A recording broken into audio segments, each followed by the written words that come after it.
Friends, today I read out the poem, two poems by Derek Walcott, The Ruins of a Great House and A Far Cry from Africa. Though our longest sun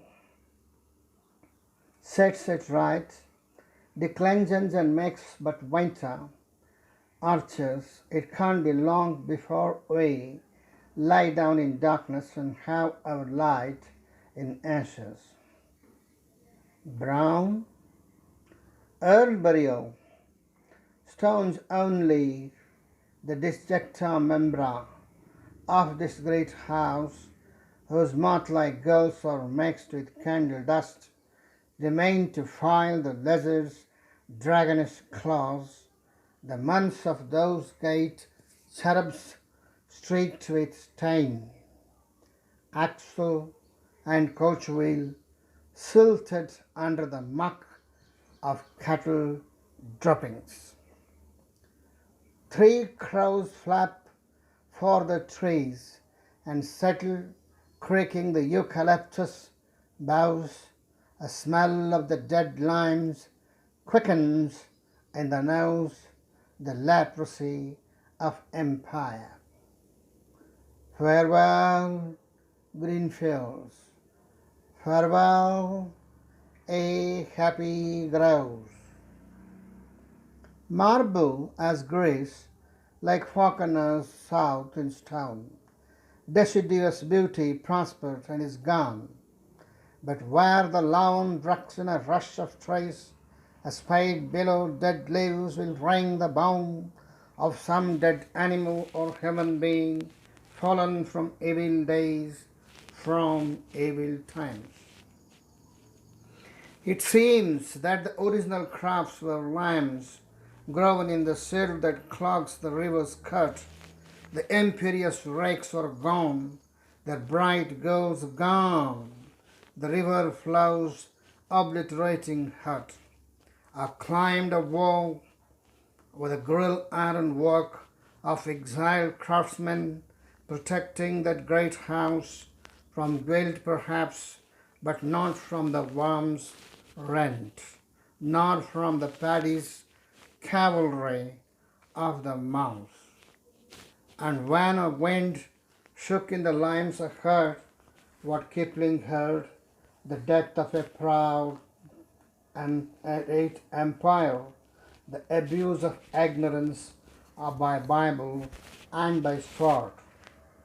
A green lawn broken by low walls of stone, dipped to the rivulet, and passing a thought next of men like Hawkins, Walter Raleigh, Drake, ancestral murderers and poets, more perplexed in memory now by every ulcerous crime. The world's green age then was a rotting lime, whose stench became the Channel galleon's text.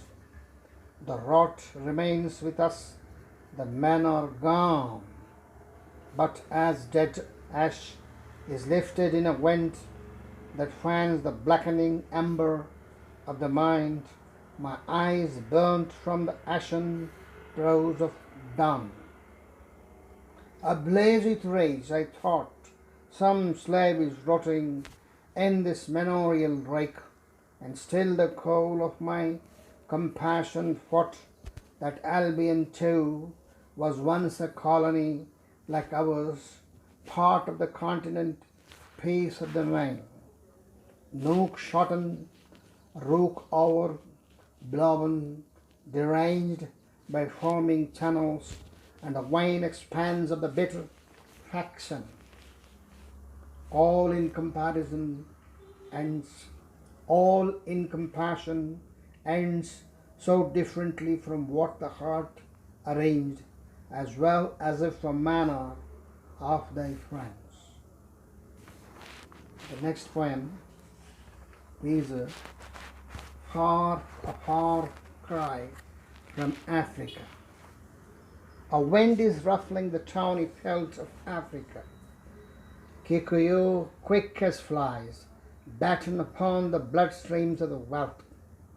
Corpses are scattered through a paradise, but still the warm kernel of carrion cries.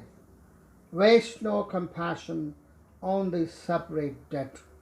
Statistics justify, and scholars says the silence of colonial policy. What's that to the white child hacked in bed, to savages expendable as Jews?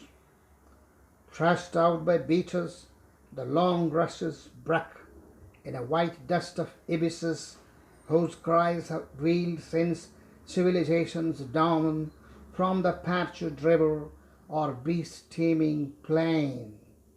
The violence of beast on beast is read as natural law, but upright man seeks his divinity with inflicting pain. Delirious as these worried beasts, his wars dance to the titan carcass of a drum, while he calls courage still that native dread of the white pace contracted by the dead. Again brutish necessity wipes its hands upon the napkin of a dirty cause, again a waste of her compassion, as with Spain the guerrilla wrestles with the Superman. I, who am poisoned with the blood of both, where shall I turn? Divided to the vein? I, who have cursed the drunken officer of the British rule, how choose between this Africa and the English tongue I love? Betray them both, or give back what they give? How can I face such slaughter and be cool? How can I turn from Africa and live? Thank you.